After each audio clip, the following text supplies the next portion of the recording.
We will go ahead and begin. Welcome, everyone. My name is Amanda Wojcik. I am a professor of sculpture and also the head of the art department, and I'm happy to welcome you to today's Visiting Artist Lecture Series, which is not just any old Visiting Artist lecture. This happens to also be our very first alumni lecture.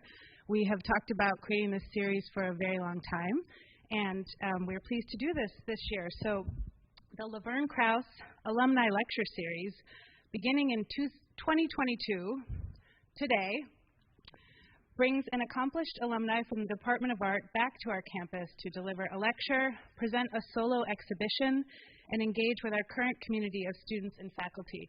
So if you don't know, there is a solo exhibition by our artist in the Laverne Krauss Gallery that you can see along after the talk, and we have some very special surprise noisette cupcakes.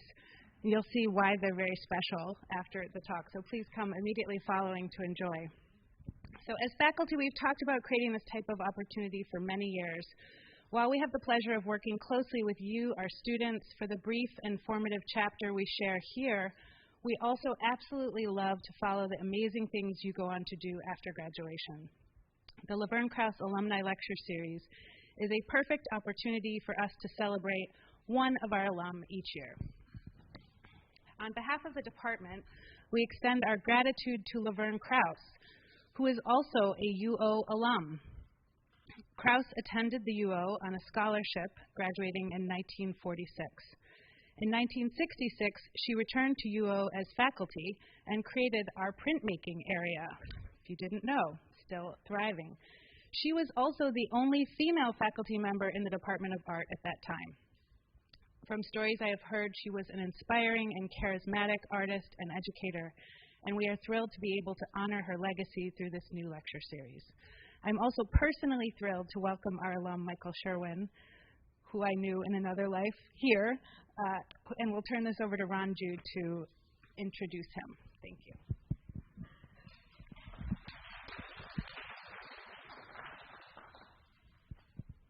Thank you. Thanks, Amanda. Hi, I'm Ranju. I'm a professor in the Department of Art and the area coordinator for photography. I haven't been around you all long enough to have known Michael Sherwin before today, but certainly his reputation precedes him, and I was very happy to meet him today. And we even have shared students.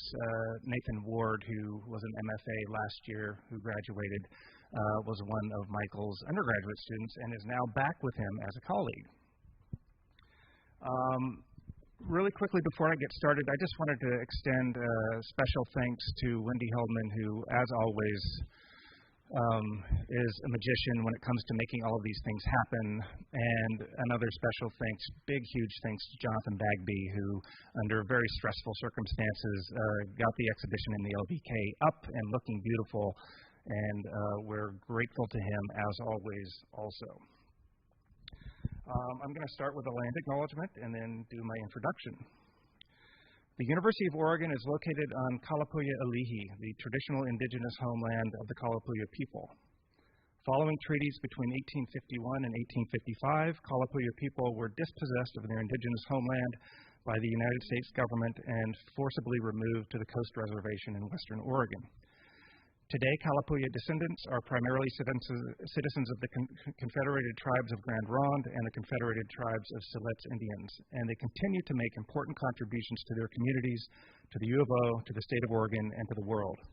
With today's event, we express our respect to these people and the many more who have ancestral connections to this land and other displaced indigenous people who call Oregon home. Okay. According to recently retired UO photography professor Dan Powell, who's with us here today, hi Dan, during his time here at UO, Michael Sherwin was an outstanding artist, student, and citizen, in addition to being a phenomenal performer of karaoke, knocking it out of the park with songs like If I Could Make $1 Million. Michael is also a multimedia artist exploring scientific, cultural, and historical interpretations of the natural world. He has won numerous grants and awards for his work and has exhibited widely, including recent exhibitions at the Atlanta Contemporary Arts Center, Morris Museum of Art, Huntington Museum of Art, and the Center for Fine Art Photography, among others. A monograph on Michael's Vanishing Points project was published in July of 2021 by German-based publisher Kehrer Verlag. Reviews and features of his work have been published on numerous outlets, including The Washington Post, BuzzFeed News, LensScratch, and on National Public Radio. He has also lectured extensively about his work at universities and conferences across the nation. Michael earned an MFA from the University of Oregon in 2004 and a BFA from the Ohio State University in 1999. Currently, he is an associate professor of art at the School of Art and Design at West Virginia University. Please welcome Michael Sherwin.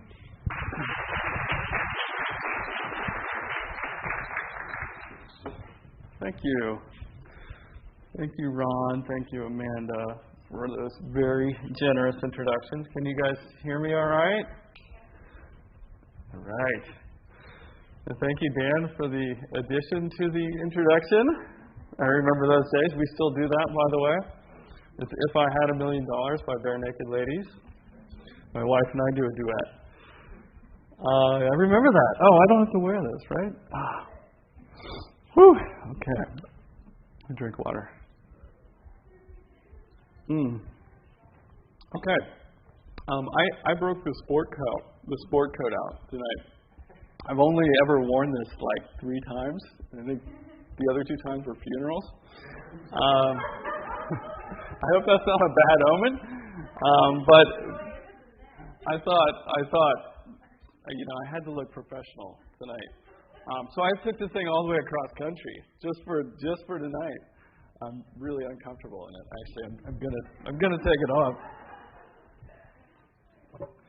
There, the bad omen is off. Anyhow, I want to thank some people too. Wendy Heldman. Oh my gosh, incredible efforts to coordinate this visit. It has not been easy. She's been a phenomenal communicator. Huge shout out to Jonathan Bagby, who has also been incredible to work with under some very challenging circumstances, to say the least. And thanks to all the students who helped with the installation and getting it up in such a short time. Very much appreciate that. And a special thanks to Ron Jude and Dan Powell and anyone else who was involved in nominating me for this opportunity. I am enormously grateful to be here at my alma mater, a place I truly cherish and love. I was a grad student here from 2002 to 4. I lived here from 2001 to 4, so we're only 20 years ago. And it was just one of the greatest experiences of my life. I really had a great time here. Made a lot of work, made a lot of good friends. I love Oregon, and I'll talk a little bit about that in a minute. The title of my talk is Vanishing Points, Revisiting America's Indigenous Landscape. But before we get into my Vanishing Points project, I thought it would be fun to revisit my time here as a grad student and share some of that early informative work. Get ready, Dan. Here we go. Here I am in the Millrace Studios, circa 2002, 2003. One of my youngest daughters found this Polaroid recently, which was really incredible. And then I found that she had written on it in pen, first D-A-Y-E of school. She thought it was my first day of school. She thought it was really cute. It might have been, but I think based on the work on the wall, I'm working on my MFA work in the background, I can see there. Anyhow, we had this little corner. We had a shared studio over in Millrace. I was there every day. I treated it like a 9-to-5 job. I was sometimes the first one in with a cup of coffee and ready to make work. I loved it. I loved my time here. It was such a selfish time to be a grad student. Just an incredible time in your life. If grads out there, man, take advantage of it. Photo credit here goes to Peter Happel-Christian. I shared a studio and a darkroom with Peter my first year here, and we've been best friends ever since. He's one of the most generous, kind, and intelligent people I know. We still talk regularly and share work. He's been a huge inspiration for me over the years. Here we are celebrating graduation, or maybe it was our MFA exhibit with dinner at McManaman's, which was a regular. These are our fellow grads on the right, Kate, Her name was Barker at the time. I'm not sure what it is now. And Jonathan Smith on the far right there, along with my professors, Camilla Dussinger and Dan Powell, one of the most important mentors in my life and career, and a dear friend. So happy that you're here today. Oregon is also really important to me because it's where I married my amazing partner Heidi in 2002. This summer we are celebrating our 20th anniversary. We're married on the Oregon coast. That's at Halceta Head. And here we are nearly 20 years later. Our lives are very full. I promise I'm going to get into some work. But I feel like I had to talk about my life. It's been 20 years since I've been back here. We spent 9 years in the American West, living in Oregon, Washington, and Wyoming. I didn't think we'd ever return to the East, but I got a job that I couldn't refuse at WVU, West Virginia University, and we've been there for 14 years. They've been great to us. I teach a variety of courses in the field. This is actually, a student took this. I teach a course in the Greater Yellowstone ecosystem, so that's the Grand Teton National Park in the background. We spent 10 days. I'll talk about that a little bit later. But we have 3 beautiful daughters and a very, very energetic miniature Australian Shepherd who somehow got on top of the table. All right, let's get into this. So here we are. We're going way back here. Dan, I think you're the only one who's going to remember this work. Maybe Amanda, too. Our first significant body of work in grad school was a series called Dislocation. These images look really crappy because they're 20-year-old digital images. But these consisted of 8 by 36-inch long contact prints. So I'm using a Holga camera, and I'm just advancing it in a couple of cranks and intentionally overlapping the entire 3-foot-long roll of film. So it's medium format film. And I was tracing markings on pavement that were mapping underground utility systems before they started digging. And to me, they were almost like hieroglyphics. There was a writing system that was difficult to decipher. I was really intrigued by this anonymous mark-making systems in the urban periphery, and that's kind of what I came in here interested in. And I was doing some other things at the time, too. I was shooting a variety of urban signs individually with a medium format Mamiya twin lens camera and creating these contact sheets, which were like typologies of a single subject. I'm really drawn to this typological or taxonomic system using photography to record forms and patterns that are ultimately infinite, even in the most mundane, non-aesthetic subject matter. And this same method was applied to a variety of subject matter and sites throughout Oregon and beyond. Often my shadow would enter the composition as a reminder that I can't escape from my own subjectivity.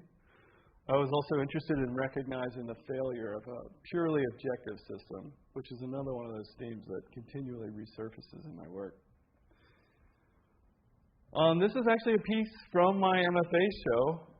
Again, the digital image on the left is not great quality because it's ancient in the digital terminology. It's a piece called From a Distance. And I had this idea that I wanted to go out into the ocean. I grew up in Ohio, so like being close to the ocean was like amazing.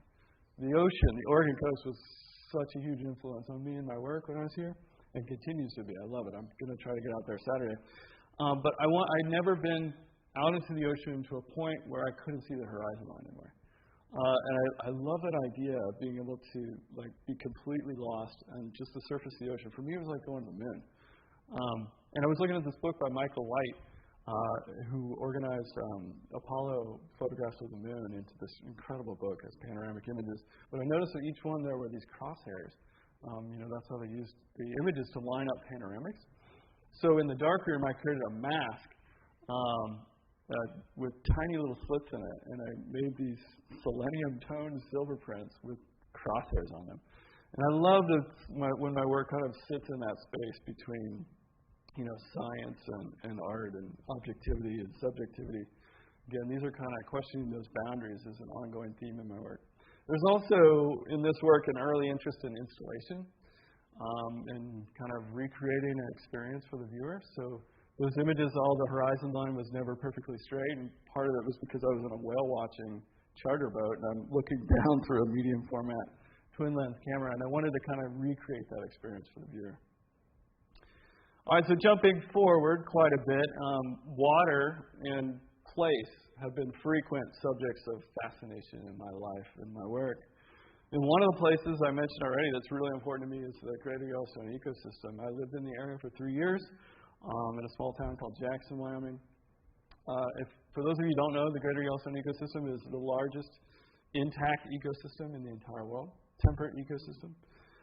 And in 2016, I spent 10 days in the remote wilderness of northwestern Wyoming attempting to visit 13 different rivers and creeks in the Upper Snake River watershed. I made it to all but one. So there's the Snake River, and then there's all these tributaries that are creeks and other rivers that are all interconnected in the Upper Snake River watershed, and they're recently protected. And so I wanted to go. I just had this crazy idea. I wrote a grant, and somehow it got funded to just go and visit each one of these rivers and creeks. And I wanted to record the surface of the water, both in an audio, film, and still images. So this is what a day looked like. I spent 10 really exhausting but incredible days hiking, bushwhacking, and dangling on precarious perches with expensive equipment, attempting to visit all 13. Like I said, I made it to 12 out of 13. Here's another idea of what a day was like.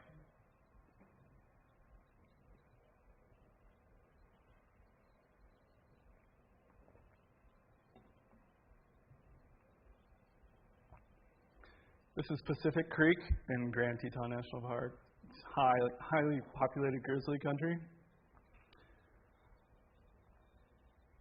And I'm walking over very slippery, round rocks with a couple $1,000s of camera gear, not knowing that my father, who had joined me on this trip, was filming me the whole time.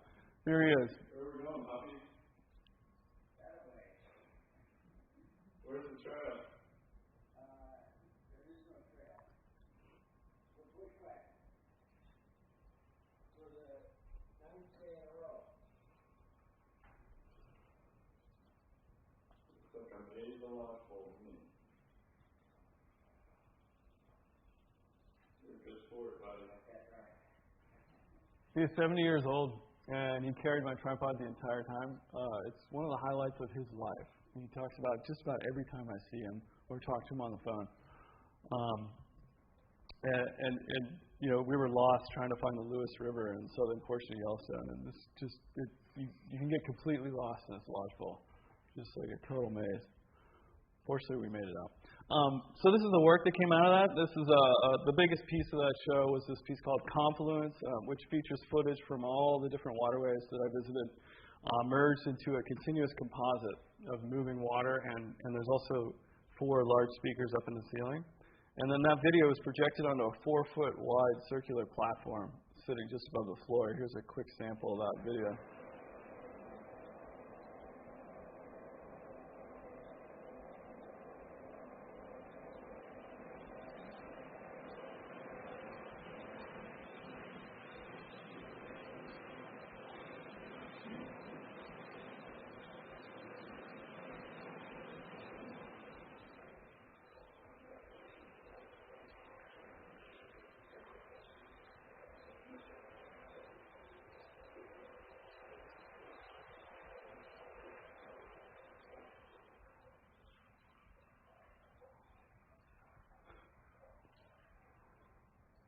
So you can imagine how meditative it was. Actually, you know, with installation work like this, you never really know how it's going to work. And a lot of anxiety going into this, but it worked out better than I could have ever imagined. There was like just this perfect circular orb in the middle of the gallery, and I would find people standing in there way longer than they normally stand and look at work. We had a bench in a certain installation, and people were in there for long periods of time. It was a really incredible experience. Let me see if I can get rid of this here. So I'm interested, like I said, in creating these kinds of immersive experiences for the viewer, and these themes of interconnectivity are also woven throughout my work. This is another piece from that show. It's called Flowchart, and it's a 44 by 60-inch print that includes circular stills from all the videos that I shot at all the different waterways. And then they're laid upon like a faint grid you can see in the background. And they're positioned in the relative geographical location in which they were taken. The circles kind of resembled planetary bodies to me, which I liked. I liked those kind of micro-macro connections in my work as well. And again, that relationship between science and art. So the size of the circle changed depending on the cubic feet per second of the actual waterway that I was filming. So it got pretty techy. And I like rocks. And that's all I'm going to say about it. I collect rocks everywhere I go. And I've been photographing rocks for a long period of time. This is a piece called Watershed Rocks, so I collected all these different rocks and then photographed them at the end of the project and put them back into the ecosystem.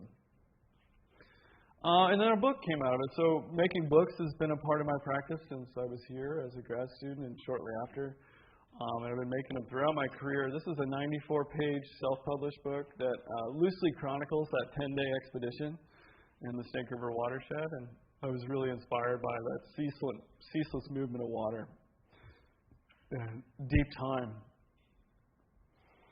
The book's called Journey Water, and I used photographs I had taken as sort of like chapter markers throughout the book. There's full bleed water to surface pictures.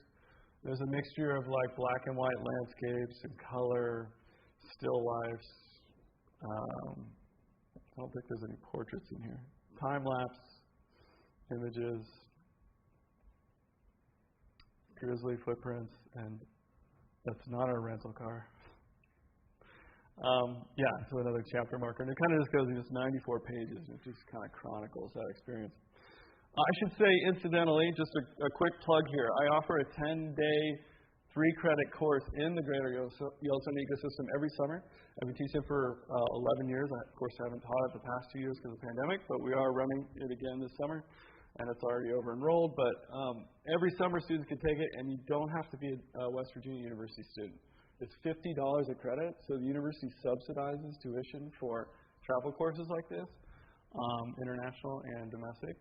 And it's $50 a credit for anyone, anywhere. That doesn't include the course fees. There's fees for like lodging and meals, but it's an incredible opportunity. And I would imagine it could apply to your credits here. So, quick plug. All right, back to it. In the spring of 2016, I went on a 12-mile solo hike in the Bighorn Mountains in eastern Wyoming. And I was noticing all these pine boughs that were scattered all over the ground that had fallen during the harsh winter. And there was still snow on my entire hike. I was hiking over snow, so these things kind of stood out.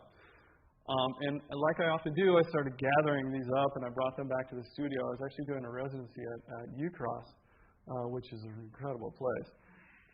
And the pine boughs are photographed in a clinical manner, again, the way I typically operate, removed from their surroundings and treated as individual specimens, which allows you to examine them. And then the grid sort of creates an anatomy study. But I was fascinated with each one in their unique shapes and forms. Some were large and full of cones, and others were small, twisted, and bent. To me, there's an anthropomorphic quality to the pine boughs. And in their infinite differences, I see a simile of our own uniqueness. For me, there's also an underlying sense of loss and melancholy that emanates from these photographs. With rising temperatures, the mountain pine beetle is decimating millions of acres of forest across the American West. Like the bleaching of coral reefs, disappearance of glaciers, and the mass die-off of species, the fallen pine boughs may also represent and symbolize a lost and fading world. And I'm jumping a little bit forward here. I promise I'll meet at the Vanishing Points in just a minute here. But some other work that I'm doing, like right now, I thought it'd be fun to talk about what's going on. And this is totally in progress, but I've been burying negatives in my garden of significant geological formations in the American West. And I bury them for months at a time, and then I unearth them and wash them, and then I scan them at a super high res and print them really big. And I was interested, I guess, initially in this idea that a photograph is just a two-dimensional representation, and in this case of a major geological formation. But I was interested in collapsing that boundary with the actual erosion of the negative through elements of nature and time and in my very own backyard. This is the size, so the pieces are fairly large, 32 by 40 inch pieces. And this is just a kind of growing series. Oh, yeah, so here's some process images of me working in the garden. My neighbors think I'm crazy. Bearing negatives, 4x5 negatives in my garden. Here's another image from that series. Okay, and I'm going to jump forward over a few slides here and get right into the vanishing points. All right, so shortly after moving to Morgantown, in 2007, I took the job at WVU. There were protests taking place on a busy street corner less than a mile from our house. And the protesters were objecting to the nearby Suncrest Town Center development. I'll tell you a quick backstory on this site. The lease for the land was originally owned by Walmart, and in the process of excavating the site, they unearthed skeletal remains and artifacts, and Walmart has a pretty bad reputation of desecrating sacred sites, especially in West Virginia. And they decided to pool their lease on the land, and a local developer stepped in. And in subsequent years, the landscape was transformed from what I've been told could have been one of the most significant archaeological sites east of the Mississippi into a quintessential Anywhere America strip mall and shopping center. And I shopped there. I lived there and shopped there before I knew this whole story. And in the spring of 2011, I decided to photograph the site. This photograph was made at dusk from a vantage point above the bustling scene. I was trespassing to make this image, which most photographers do often. And the resulting image contained a duality to me that was sort of romantic and sublime due to the time of the day and the length of the exposure. Yet it was also really familiar and banal. The site had been plowed and paved over, yet the mystery and the story of its past persists. So this image sparked some really extensive research, and I started meeting with historians, scholars, archaeologists, studying maps. On the left is a map from the Bureau of American Ethnology from 1884. Smithsonian workers recorded 50 mounds and at least 10 earthworks near present-day Charleston, West Virginia. Today, there are only 3 that remain. You can see them in red here on this map. And then on the right is a map of downtown Moundsville, West Virginia. The name of the town is named after the giant burial mound in town, depicting an elaborate earthwork that includes the Grave Creek Mound and an octagon-shaped enclosure. So basically, what I discovered from my research is that I was living in a landscape that had this rich and fascinating story. And from that point on, everywhere I looked and every time I stuck a shovel in the ground to dig around the house, I wondered what stories might lie beneath. I was also reading a lot, and this quote really stuck with me. When ordinary perceptions begin to loosen their hold, a border has been crossed, and the country starts to change. Awareness has shifted its footing, and the character of the place, now transfigured by thoughts of an earlier day, swiftly takes on a new and foreign look. It's from an incredible book called Wisdom Sits in Places by Keith Basso. So this is the Grave Creek Mound, as I mentioned at Moundsville earlier. This is 62 feet high, 240 feet around. It's one of the largest conical type burial mounds in the United States. They have said that 60,000 tons of dirt were moved to create it, and it's over 2,000 years old. These are our pyramids right here in this country. It's located in Moundsville, near the banks of the Ohio River. It's surrounded by a chain-link fence, parking lots, as you can see, and a very famous Gothic-style West Virginia State Penitentiary on the backside. And there used to be a bar at the top as well. So I started also visiting sites of significant tragedies or contested battlegrounds. This is on the grounds of the Battle of Point Pleasant, which was fought between Virginia militia and American Indians in 1774. Over 280 humans were killed in the battle, and it forced the Shawnee Indians to cede all claims to the land south of the Ohio River, which are to the today's states of Kentucky and West Virginia. But this bench sits in front of a 2,000-foot mural painted by artist Robert Dafford that depicts the history of Native Americans in the area. And one of the allures over the years in visiting these sites is to reach back in time and space to imagine and experience what the land must have been like hundreds and thousands of years ago. However, nearly every direction you point the camera in today's world, evidence of our modern civilization intrudes. I'm shooting large format for this project, so it takes a while to set up the camera. I had gotten to this site, and it was just fog and river, and it was like, this is what it must have looked like 2,000 years ago. And in the process of setting up my camera and the tripod and all that and getting the film out, the fog had lifted just enough to reveal this, what I think is a paper factory that looked like it was literally coming out of the river itself. So in 2013, I got a grant from the West Virginia Division of Culture and History to spend a year following what's called the Ancient Ohio Trail. So these are two maps from the Ohio Archaeological Society from around 1914. On the left are burial mounds, earthworks, and archaeological sites, and on the right are ancient migration routes and Indian towns. In 2007, there were more than 42,000 ancient archaeological sites documented in Ohio alone. Ohio, I came to find out, was the epicenter of the native world 2,000 years ago. I grew up there. I had no knowledge of the state's previous inhabitants.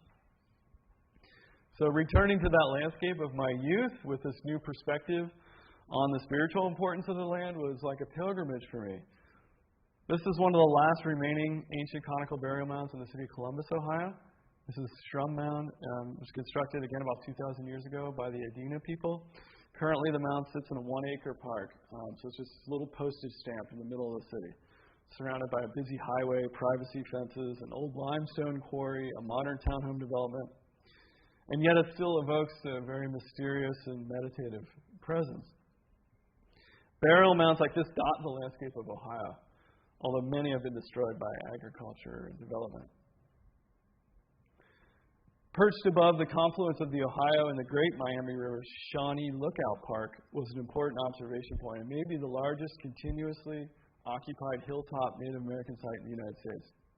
This is about 10 miles from where I grew up.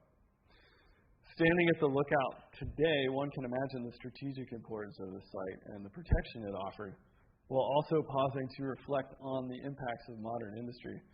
There's railways and roads crisscrossing the landscape in the background there, and power plants dotting the horizon. This mound and earthworks surrounding it were destroyed to make way for a World War II military training ground.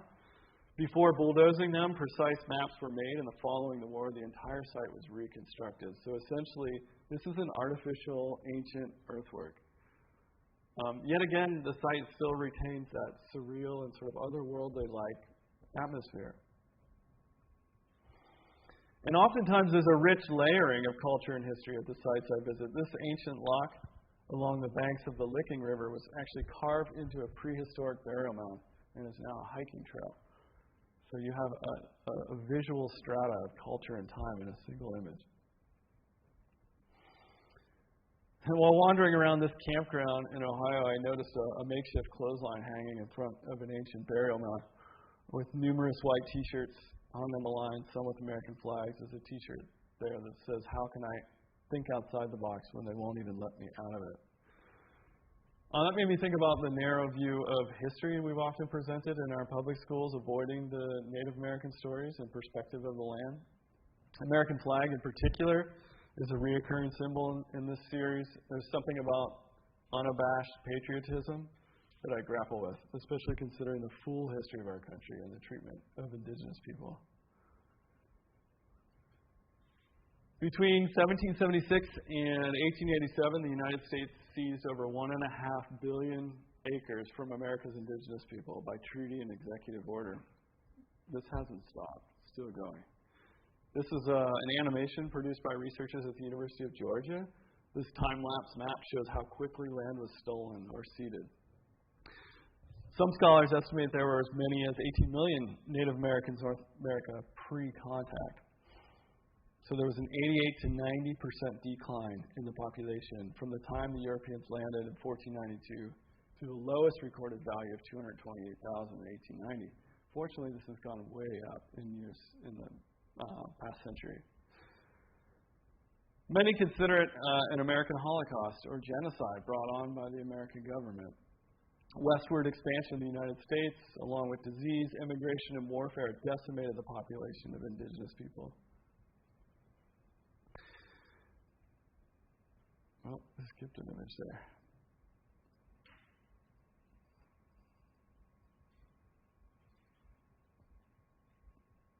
Oh, yeah, here we go. Sorry. So this is a piece called Westward, the Course's Empire. It's a 20 by 30 foot mural painted by Emanuel Gottlieb Lutz in 1861. It symbolizes what's called manifest destiny, a phrase coined in 1845 that held that the United States was destined by God, its advocates believed, to expand its dominion and spread democracy and capitalism across the entire North American continent. Lutz combined pioneer men and women, mountain guides, wagons, mules to suggest a divinely ordained pilgrimage to the promised land of the western frontier. And the dark turning into the light represents how many people believed in the greatness that lay before them in the future West. This imagery is very familiar iconography of the time. This is the Sherwin family version of Manifest Destiny. My childhood was defined by cross-country road trips and family adventures. This is a personal favorite of my family photos. That's my father driving there, you saw earlier. My mother's in the passenger seat, and there's 4 kids in my family. So it's me in the back seat, and then my sisters and my brother's probably rattling around in the way back. No seat belts. And there's 6 bikes on that roof. And if you look closely, they're held together by like a 1/4 inch thick string on the highway. This was like pre-Yakima roof racks, I guess. My dad was really cheap too. But as a white male with European ancestry, I realize that I'm complicit in this act of genocide that I'm describing. However, I don't think this project is about white guilt. It's not about righting the wrongs of history.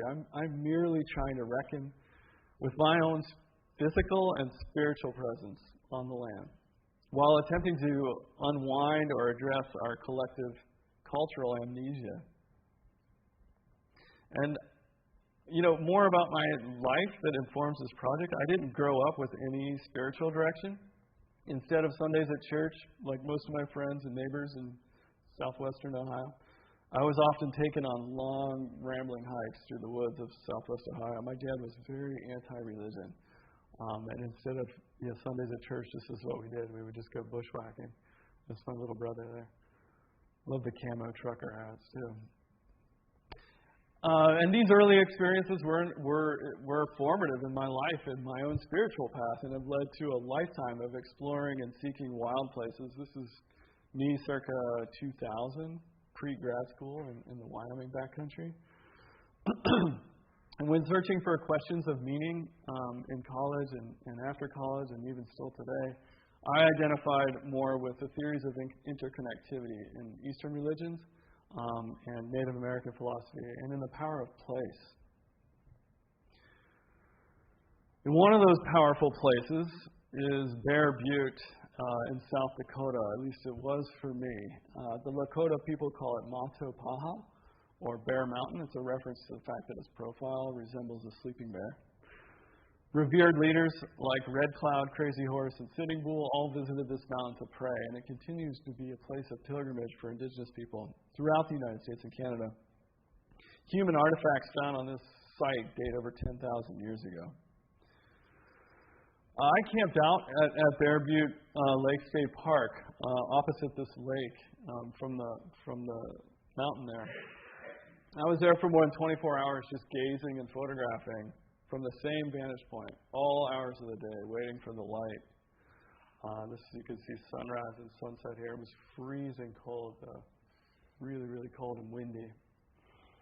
But there was something incredibly majestic and meditative about the site. It was clear to me why places like this were and continue to be the center of a culture's spiritual practice. Oh my gosh, this place, the Bighorn Medicine Wheel, sits at nearly 10,000 feet high in the Bighorn Mountains of Wyoming, and no one really knows when it was built. But the cultural history of the site dates back over 10,000 years. Visiting this site was one of the highlights for me of the past 10 years working on this project. and I write about it extensively in my book. But loosely, I had to wake up at like 3:30 in the morning, driving through the dark, dodging wildlife the whole way up. It was about an hour and a half drive from this little town in Wyoming, I was saying. And then I had to throw all my camera gear on. I've got about 45 pounds of camera gear, a tripod, and hike into the site. So it's about 3 miles. And when I arrived, it was like the perfect light that every photographer dreams of. The light, I had the entire place to myself. That's one of the reasons I got up so crazy early. But I decided that I wasn't going to photograph right away. Even though the light was perfect, I set everything down and I walked the full circle of the medicine wheel. And I noticed numerous prayer offerings and bundles attached to the posts and the ropes bordering the wheel. But this eagle feather really resonated with me. It stuck into the top of this post. The scene was reminiscent of photographs that I had studied of great Lakota chiefs and leaders. This is Red Cloud and on the left and Sitting Bull, who often attached those eagle feathers to the back of their heads so that they pointed directly above them. I'm not sure entirely why, but both bald and golden eagles and their feathers are revered, highly revered, and considered sacred within Native religions. Well, this is the only photograph I made that morning, and it's kind of emblematic of the project as a whole. Vanishing Points is as much, if not more, about the experience of being in the field and in the place than it is about the final photographs.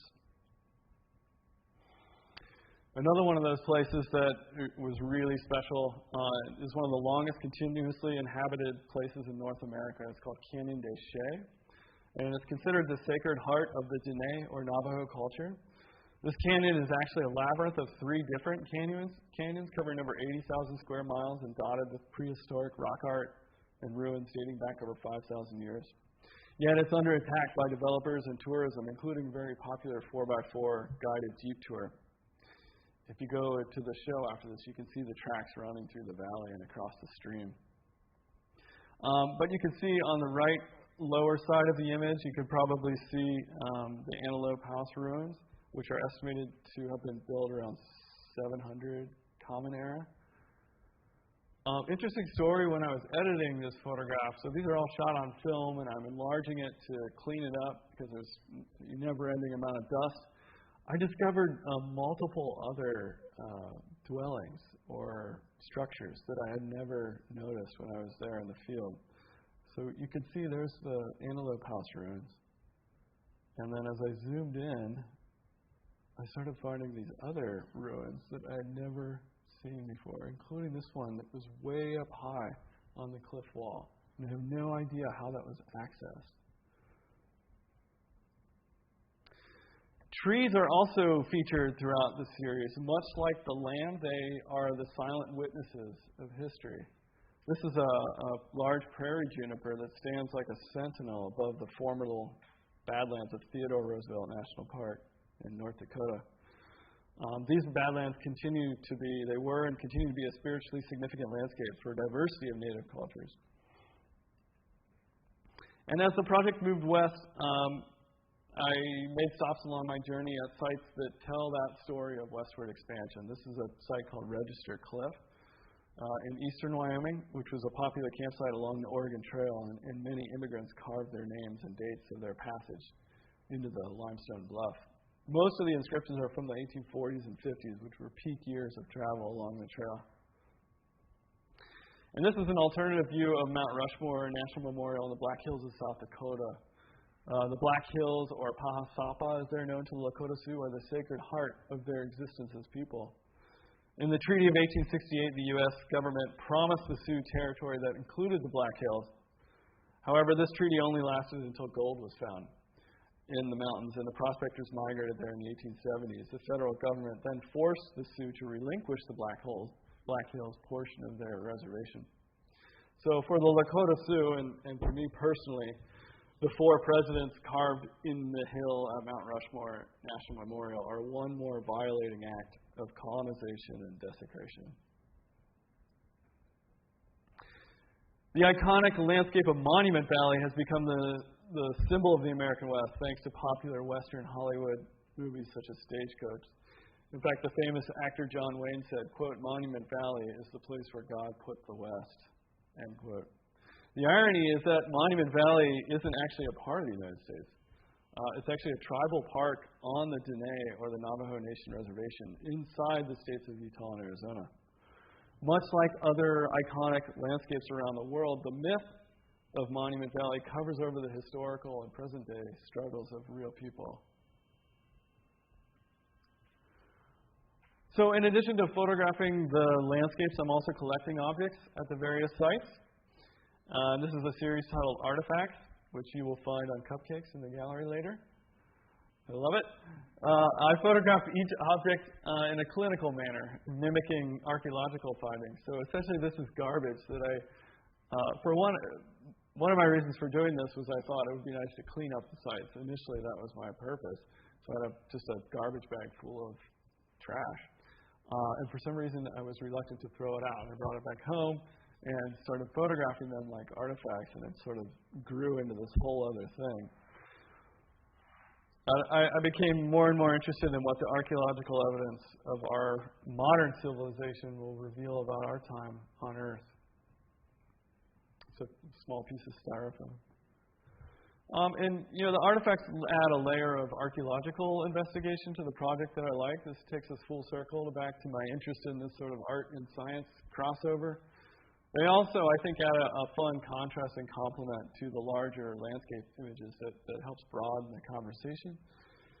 This is the way they're usually installed. We decided to do something different here at the Laverne Krause Gallery, and I really like it.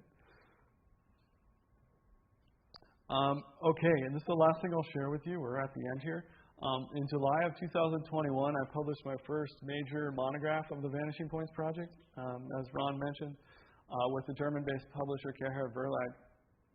And a photo book has really been one of the goals of the project since the very beginning. I think it's a great way to share the work and the importance of the project's message. The cover image is actually taken on the Crow Reservation lands in Montana, and it depicts two forms of locomotion that have transformed and shaped the history of America, the road and the horse.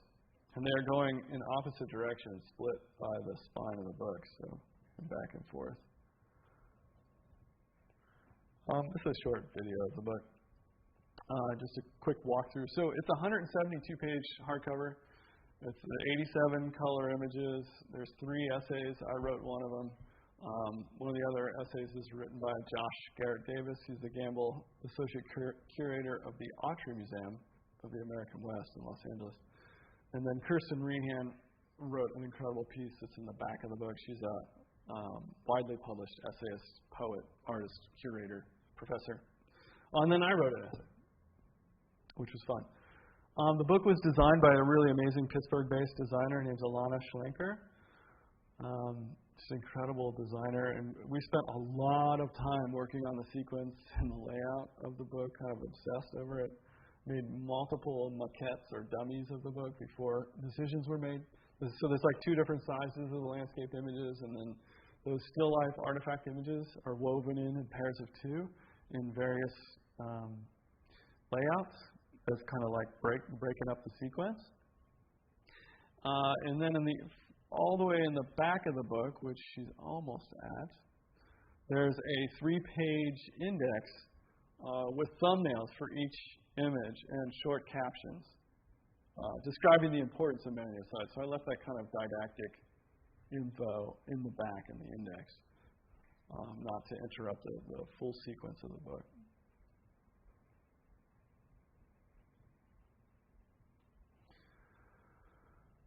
I'll end with a quote from a famous Kiowa novelist and poet, N. Scott Momaday.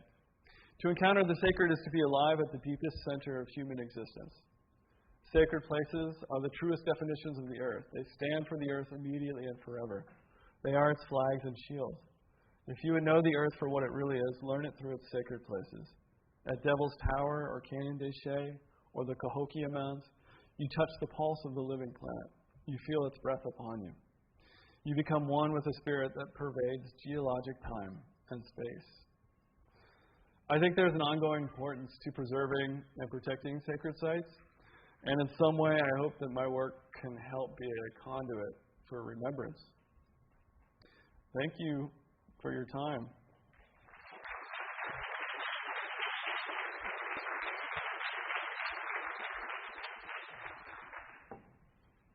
I'd be happy to take any questions you may have. And we're not going to pass the mic around, so you just have to. Yes, there's a question in the back. Yeah, I was curious. You're calling this work Vanishing Points, and I was curious as to if there's any reference to Edward Curtis's work of painting pictures of Indigenous people as capturing the vanishing race, and how you're distinguishing yourself from that narrative of romanticizing colonization and placing Indigenous people in the past. Yeah, thanks for asking that. That is a great question. No, the easy answer is no. I was not aware of. I was aware of that work, but I wasn't aware of the title of it, so it didn't come from there. This project started off really innocently and naively, and I thought, at least in West Virginia and Ohio, that ancient indigenous history has vanished. And I was also thinking about it literally, like vanishing points as a literal way to organize a landscape or a composition. So it came from there. And then years later, I was made aware of the Edward Curtis vanishing race. And the fact that vanishing points could be misinterpreted. And that indigenous people have not vanished. Certain sites have vanished, and history in certain areas have vanished, but indigenous people have not vanished. They're not necessarily thriving either, but they have come back. Populations have rebounded. But it was, it started off, I think, more in the kind of eastern areas in the Midwest. The title and as a terminology is sort of a double entendre for the landscape. But yeah, thank you for that question. That's a really insightful question. Yes, in the back there. For this picture specifically, was it intentional that it was a white couple? No, it wasn't intentional. They were actually an Australian couple, and they were just tourists. And I had my camera set up, and I was just kind of waiting for people to walk into the scene, and it just so happened that they were wearing just the right colors for me. But no, it wasn't not necessarily intentional. They just happened to be the right fit compositionally, and then I did ask them to just hold still for a minute. I'm shooting again large format, and my exposures were kind of long, so but they were there. I just asked them if they could stay still for a second. But no, they just kind of wandered into the scene.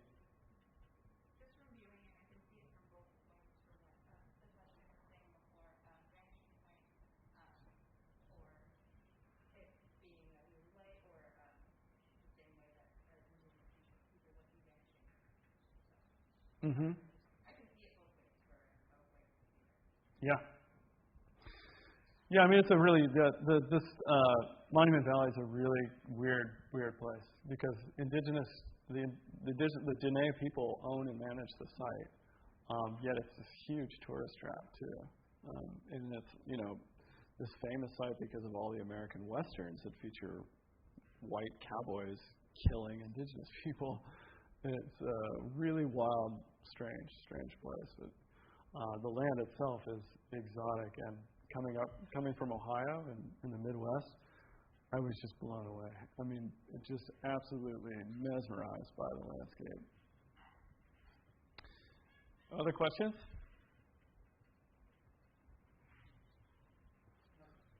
Hi, Dan.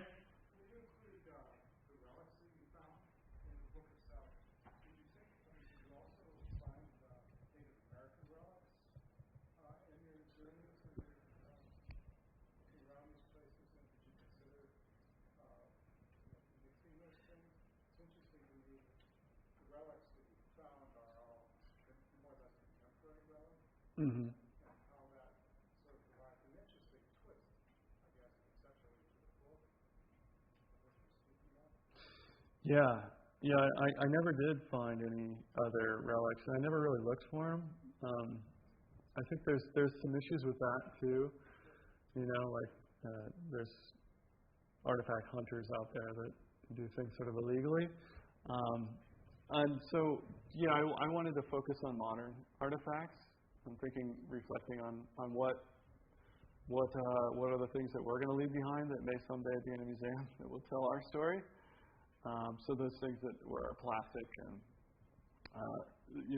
somewhat permanent will at least be here for hundreds of thousands of years. But yeah, good question. Yeah. So earlier in the slide, you were talking about, I believe you said it was for World War II. They took down a burial mound. Yeah. But they documented it so they could reconstruct it. Yeah.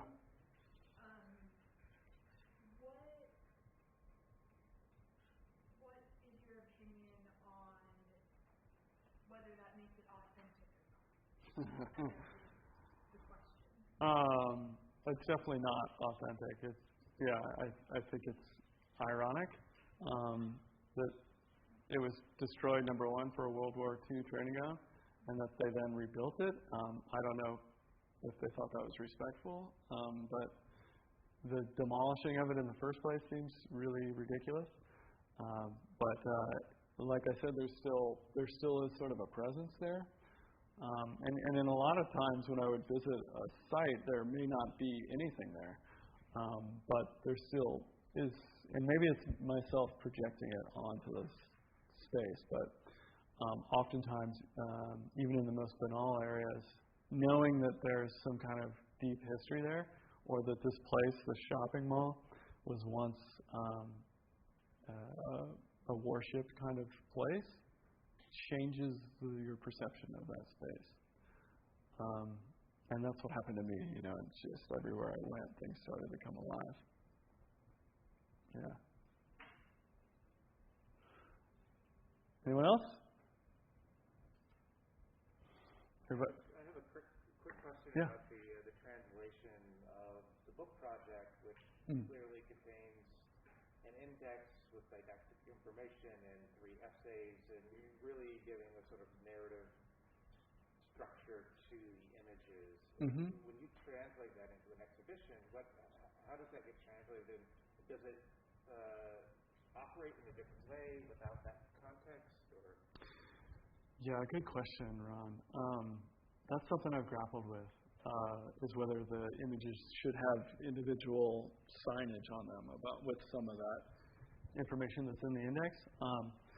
I'm happy that I now have a book to share with. That was one of my things, is having the books in the gallery, which all that information in the back.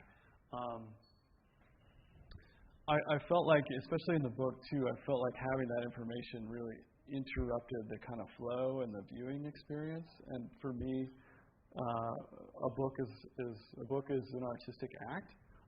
So, and a part of that art is the sequencing and the page layout. And to have all that information in there kind of breaks up the flow and experience of that. But yeah, I've grappled with that. How much do I give the viewer, and how easy do I make it for them? I think having some context for what the work is about, you can start to connect the dots without having that didactic information on every site. But I think it's nice knowing that it's there in the gallery if you want it. But it's not all given to you up front. That's a good question. Great questions. Yeah, there's a question in the back. Yeah, you mentioned Keith Bass's book. Yeah. And that book talks a lot about names and placing being associated with stories. Mm-hmm. I was wondering how those kinds of place names and stories affected maybe how you were shooting locations. Or if they did. Yeah, I'm so happy that you know about that book. That's awesome. You guys are great. I would say easy answer is no. It didn't affect how I shot things, but that book was hugely influential on me about understanding place and Indigenous culture and history.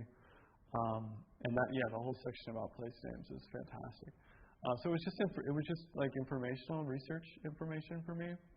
I don't think it affected how I approached photographing though. Great question. Yeah. Your project has a definite kind of social, political, thematic intent, but also you're a photographer, and you always want to make a good photograph, and whatever that means to you in your style. How do you balance those things? Is that Craig Hickman? Craig! Awesome. I recognize your voice. Of course, your master, I couldn't tell. So happy you're here. It's such a good question. Yeah, I mean, obviously, I'm a visual artist, so I start there. I'm not an archaeologist. I'm not a historian, and I'm not even indigenous. So for me, I'm shooting large format photography, which slowed me way down. I don't normally talk about the camera I use when I talk about my work. Sometimes it gets really nerdy, but it was a huge part of this project.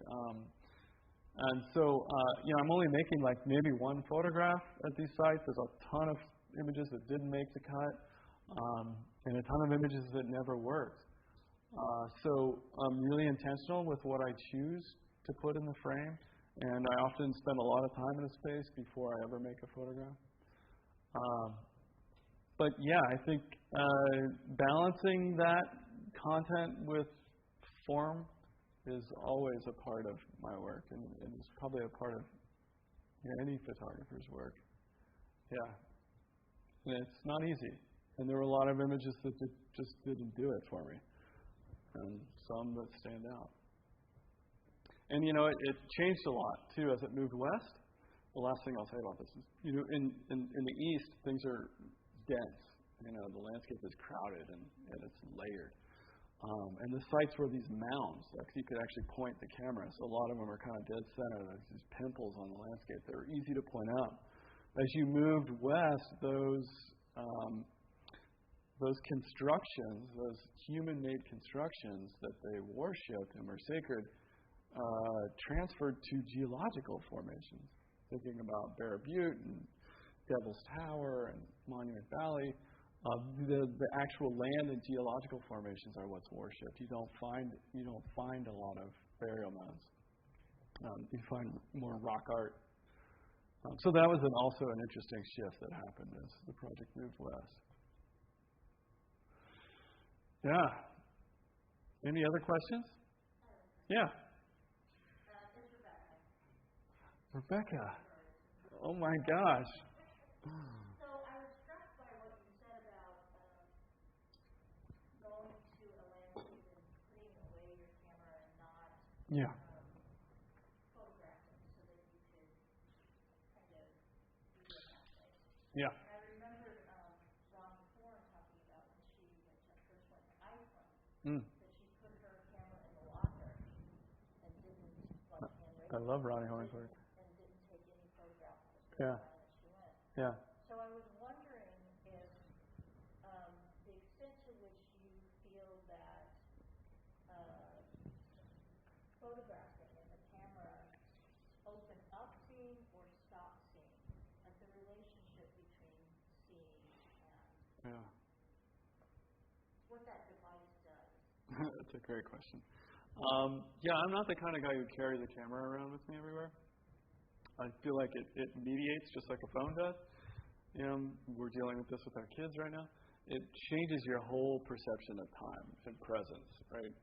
So one of the reasons, and it was just totally intuitive, I chose to shoot large format with this project. I hadn't shot large format in well over a decade.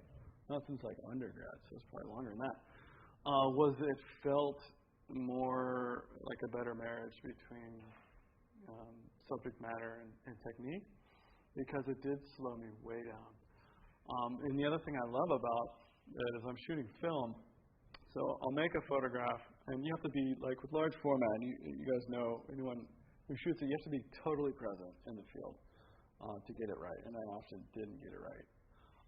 But the other thing I love about it is it's film, and you got to send it somewhere to get developed, and then you got to get it back home, and you got to scan it. And oftentimes there were months that went by before I saw an image. So there's that lag, that time lag between the time you capture and the time you get to see it. And I felt like that really informed the way I edited the image ultimately. So I think we live in a culture where there's that instant gratification. And to separate myself from that with this work, I think it informed the way I was in the field and the way the work felt to me. And then there are long exposures too, large formats. At least all of these are probably, this one might not have been that long, maybe half second, but they're typically a second or longer. Oftentimes they were 30 seconds to several minutes long. So I think there's a bit of magic that happens in that time that you can't predict and you can't capture with your own eyes. Another one of those things that kind of saw the place differently than the way, coming back to what you're saying about seeing, I think that's really insightful. I think it was seen differently through the box and the length of exposure inside that camera than I could see it myself. Wow, that's interesting. I never thought about that. Good question. Yeah. In documenting these places, particularly the places that have been excavated, destroyed, and there's been history there, do you ever find yourself wanting to intervene and not just simply document that information, or does it feel like it's played well? Yeah, I mean, most of the places I've been to have been destroyed hundreds and hundreds of years ago. I don't think there was any place besides maybe Suncrest Town Center, in the first photograph in the project, and that had already been developed. I stopped shopping there for a few years, sort of out of protest, and then I fell back into shopping there, and I still shop there, and it's always weird. And it's like, that's the crux of this work. Is not only am I white and European ancestry, and I'm photographing indigenous sites, but I'm also a participant in this removal, in this ultimately genocide, because of my ancestry. And that's really the crux of the work, is me grappling with that. I'm not a scientist. I'm not an archaeologist. I'm an artist that is trying to express something. For me, that's through photography. And that's how I kind of reckon with living in this world. Yeah, it's another good question, though. All right, should we break for some cupcakes? Thanks, everybody.